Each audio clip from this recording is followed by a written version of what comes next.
सर्वप्रथम तो जय श्री कृष्ण। आज हम लोग जो चर्चा करेंगे वह चर्चा का विषय है कि कभी कभी मनुष्य अपनी ही किसी बातों में फंस जाता है और उसकी ही बातें उसके मृत्यु का कारण बन जाती हैं। उसे समझ में नहीं आता है कि मैंने तो अच्छी बातें बोली थी और यह मेरे गले का फंदा कैसे बन गया। तो इसीलिए कहा गया है कभी कभी किसी की बड़ाई आप कर रहे हो, ऐसा न हो कि वह आपके जीवन के लिए घातक सिद्ध हो जाने अनजाने में।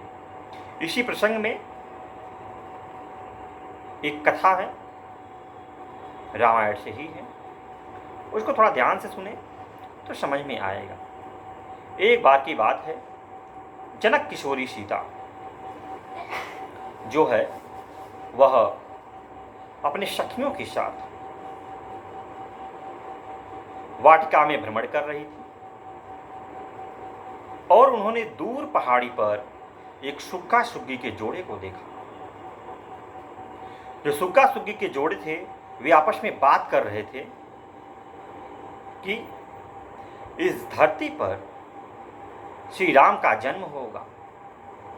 वे विश्वामित्र के साथ मिथिला में आएंगे और जानकी से उनका विवाह होगा और यह लोग सुखपूर्वक इस धरती पर 11,000 वर्षों तक इस पृथ्वी पर राज्य करेंगे। बड़े सुखपूर्वक उनका जीवन व्यतीत हो। यह बात सीता जी सुन रही थी। उस सुग्गा सुग्गी की बातों उनके मन कौतूहलवश हुआ कि कुछ और भी बातें इस सुग्गा सुग्गी से जाना जाए। इसी कौतूहलवश वे अपने सखियों से बोली, जाओ चुपके से इस सुग्गा सुग्गी के जोड़े को पकड़ लाओ। उनकी सखियां चुपके से गई और उस सुग्गा सुग्गी के जोड़े को चुपके से पकड़ लाई। सीता जी उसको महल में लाई और महल में लाने के बाद उस सुग्गा सुग्गी के जोड़े से और भी बातें जानने की कोशिश की। पूछी कि जरा ये बताओ राम दिखेंगे कैसे। बताई कि राम कमल के समान सुकोमल है और वह इस पृथ्वी पर आएंगे। वह विष्णु के अवतार हैं। वह 4 विग्रहों में 4 रूपों में जन्म लेंगे। राम लक्ष्मण भरत शत्रुघ्न के रूप में जन्म लेंगे। विश्वामित्र के साथ आएंगे और मिथिला जनक किशोरी सीता के साथ उनका विवाह है। फिर वो बताते बताते उसको शक होता है कि ऐसा तो नहीं कि यही सीता है। तब वो पूछ बैठती, सुग्गी आप कौन हैं, आप बताएं। तब वो सीता जी कहती है, मैं ही हूं वह जनक किशोरी सीता। तब सुग्गी बोलती हैं, आपके तो मैंने सारे बातें बता दी, अब कृपा करके हम लोगों को जाने के लिए अनुमति प्रदान करें। तब सीता जी कहती है, नहीं, जब तक राम यहाँ आके मुझे पत्नी रूप में स्वीकार नहीं कर लेंगे तब तक तुम्हारी बातें कहाँ सत्य होंगी, तब तक तुम्हें यहीं पर रहना होगा। तब सुग्गी बोली, मैं गर्भणी हूँ, अपने बच्चों को जन्म देने वाली हूँ, मैं जंगलों में रहने वाली हूँ, पेड़ों पर निवास करने वाली हूँ। इस महल में मेरा क्या काम, मैं कैसे रह पाऊंगी, महल मेरे काम का नहीं है। उसका जो पति सुग्गा होता वह भी कहता है, मेरी गर्भवती पत्नी को जाने दीजिए।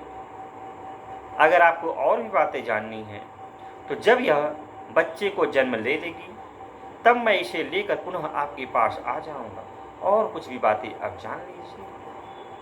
सीता जी कहती, नहीं, इन्हें तो जाना ही नहीं है। हाँ, अगर आप जाना चाहते हो तो आप जा सकते हो, क्योंकि ये जो सुग्गी है यह मेरे हित की बात करती है और मैं जो मेरे हित की बात करे मैं उसे कैसे जाने दूं। बारंबार प्रार्थना सुग्गी करती है कि मैं गर्भिणी हूँ। उसका पति भी कहता है, मेरी पत्नी गर्भिणी है, जाने दीजिए, हम लोग दोबारा आपके पास आ जाएंगे। सीता जी अनुमति नहीं देती हैं। शुग्गी उनसे अनुनय विनय करते हुए बड़े दुख के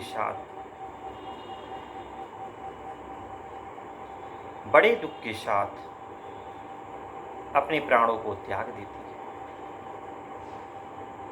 तब शुग्गा जब यह देखता है तो वह भी दुखित होता है और वह कहता है कि एक दिन सीते, जनक किशोरी, जब तुम गर्भधारण की हुई रहेगी, उसी समय तुम्हारे पति श्री राम भी तुम्हें त्याग देंगे, तुम जंगल जंगल भटकोगी। यह कहते हुए वियोग में वह जो शुग्गा रहता है वह भी अपने प्राणों को त्याग देता है। और उसके पहले वो कहता है कि मनुष्य को, साधु संत योगी ने बोला है कि मनुष्य को बहुत कम बोलना चाहिए, जहाँ तक हो सके उसे मौन धारण किए रहना चाहिए। हो सकता है आप किसी के बारे में अच्छा बता रहे हो और वही आपके मौत का कारण बन जाए।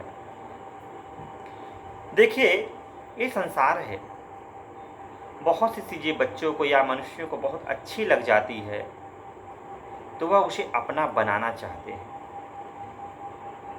और बहुत से आपने युद्धों को भी देखा है, बहुत सी किसी की रानी अच्छी लग गई तो किसी राजा ने अटैक कर दिया उस राज्य पर कि वह रानी मेरी रानी होनी चाहिए। तो मन को कोई चीज़ लुभो जाती है, भा जाती है, उसके लिए भी युद्ध होने लगता है, जान गवा बैठता है। हम किसी के बारे में अच्छा करें, उसका हित सोच रहे हैं तो सोच रहा है कि इसके द्वारा तो मेरा भला हो रहा है, तो मैं इसको अपने पास क्यों न रख लूं। आप बताइए, पिंजड़े में बंद पंछी को आप रख रहे हैं, आपका भला हो सकता है? आपको कोई बंद करके कमरे में बोल दे मैं तुम्हें खाना पीना सब कुछ दूंगा, इसी में तुम अपना पूरा जीवन व्यतीत कर लो, अच्छा लगेगा? जेल खाना महसूस होता है।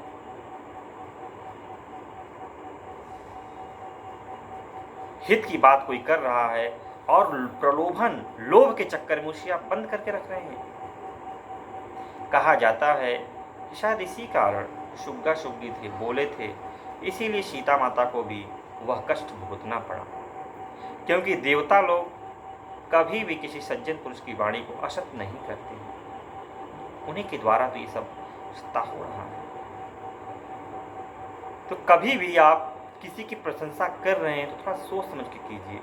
ऐसा न हो कि उसी आप दूसरे का हित करना चाहते हो और आप तो हित कर रहे हो, अब वो जान गया कि आपसे भला हो रहा है तो आपको बंदी बना के अपने पास न रखें। तो हित वहीं तक किसी से कीजिए, किसी का कीजिए कि आपका प्राण घातक में न आ जाए, आप कैदी न बन जाए। जीवन भर वह व्यक्ति अपने लाभ के चक्कर में आपको अपना गुलाम न बना बैठे। क्योंकि देखिए, मन को जब कोई चीज़ भा जाती है तो मनुष्यों का यह स्वभाव होता है कि वह उसे अपना बनाने के चक्कर में पड़ जाता है, छल बल सबका प्रयोग करता है, सोचता है यह मेरे पास ही रहे, संसार की अमूल्य चीज़ अगर मेरे पास है तो मेरा नाम होगा। किसी को बंदी बना के रखना अच्छी बात नहीं है। जीवन में ये बातें हमेशा याद रखना चाहिए कि मीठा बोलिए, लेकिन इस मीठे की वजह से आपकी जान न जाए। क्योंकि संसार है, यह संसार में जो प्राकृतिक रूप से होता है, स्वाभाविक रूप से वह परिवर्तित नहीं हो सकता है। जो चीज़ मनुष्य को भा जाती है वह पैसे वाला है तो पैसे से खरीदने की कोशिश करेगा, बल वाला है तो बल का उपयोग करेगा। तभी तो इस संसार में अनेकानेक युद्ध हुए हैं, नहीं तो क्यों होते। बच्चे को देखिए, कोई चीज़ पसंद आ जाता है तो अपने माता पिता से हट करने लगता है कि मुझे यह चीज़ चाहिए। माता पिता न चाहते हुए भी उस वस्तु को अपने बच्चे को दिलाते हैं। तो ठीक है, आज के लिए इतना ही। फिर किसी दिन अन्य वीडियो मिलते हैं। तब तक के लिए जय श्री कृष्ण, जय श्री कृष्ण।